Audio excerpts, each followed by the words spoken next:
ಬ್ಯಾಂಕಿಗೆ ಹೋಗಿದ್ರಾ? ಏನಾಯ್ತು? ಛತ್ರಿ ಮೇಡಮ್ನ ಮೀಟ್ ಮಾಡಿದ್ರ? ಮಾತಾಡ್ಸಿದ್ರಾ? ಮಾತಾಡ್ಸೋಕ್ಕಾಗಲಿಲ್ವೋ? ಯಾಕೆ? ಬೇಬಿ ಮಮ್ ಅಲ್ಲಿಗೂ ಬಂದ್ಬಿಟ್ಟಿದ್ರು. ಬೇಬಿ ಮಮ್ ಅಲ್ಲಿಗೂ? ಸರ್ ಅವ್ರಿಗೇನು ಕೆಲಸ ಸರ್ ಅಲ್ಲಿ? ಕೇಳಿದೆ, ಏನೋ ಸರಿಯಾಗಿ ಹೇಳಲಿಲ್ಲ.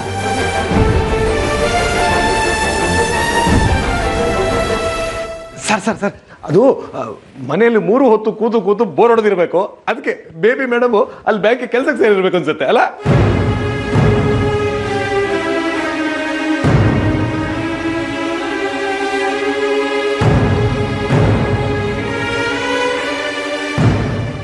ನನಗೀಗ ಬೇಬಿ ಮಮ್ ಯಾಕೆ ಬ್ಯಾಂಕಿಗೆ ಬಂದಿದ್ರು ಅನ್ನೋದು ಮುಖ್ಯ ಅಲ್ಲ.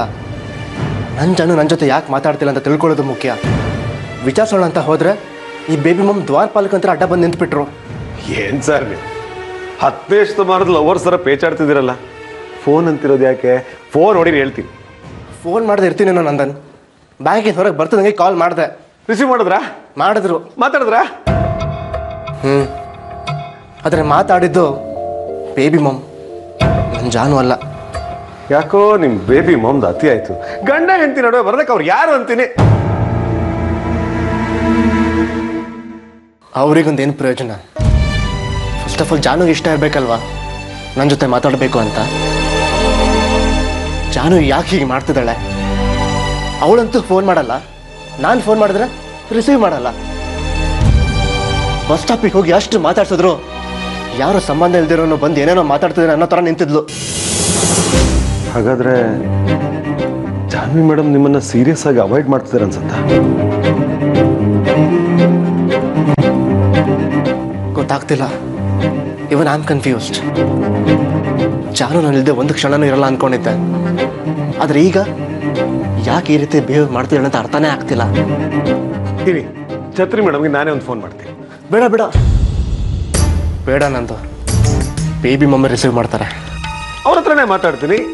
ನಾನು ನೀವು ಮಾತಾಡೋದು ಏನೂ ಇಲ್ಲ. ಗಂಡ ಹೆಂಡತಿಗೆ ಮಾತಾಡೋದಕ್ಕೆ ಅವಕಾಶ ಮಾಡ್ಕೊಡಿ ಅಂತ ಕೇಳ್ಕೊತೀನಿ. ಬೇಡ ನಂದು. ಸರ್, ನಾನೀಗ ನಿಮ್ಮ ವರ್ಕರ್ ಆಗಿ ಮಾತಾಡ್ತಾ ಇಲ್ಲ, ನಿಮ್ಮ ಸ್ನೇಹಿತನಾಗಿ ಮಾಡ್ತಾ ಇದ್ದೀನಿ. ಪ್ಲೀಸ್.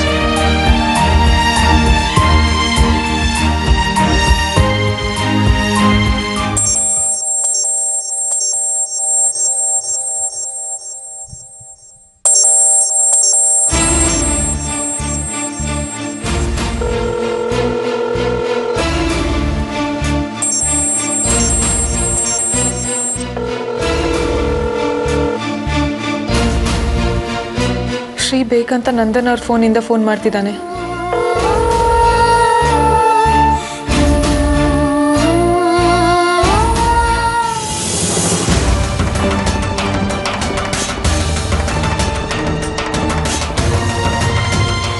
ನಿನಗೆ ಕೊಟ್ಟು ಮಾತು ನನ್ನ ಕೈ ಕಟ್ಟು ಹಾಕಿದೆ.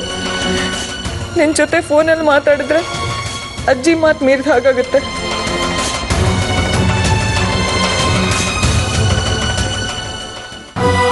ನಿನಗೆ ಕೊಟ್ಟು ಮಾತನ್ನು ಮೀರಿದಾಗುತ್ತೆ.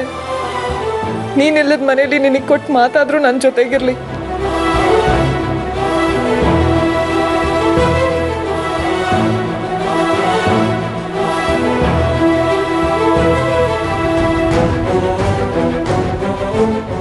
ರಿಸೀವ್ ಮಾಡ್ತಿಲ್ಲ.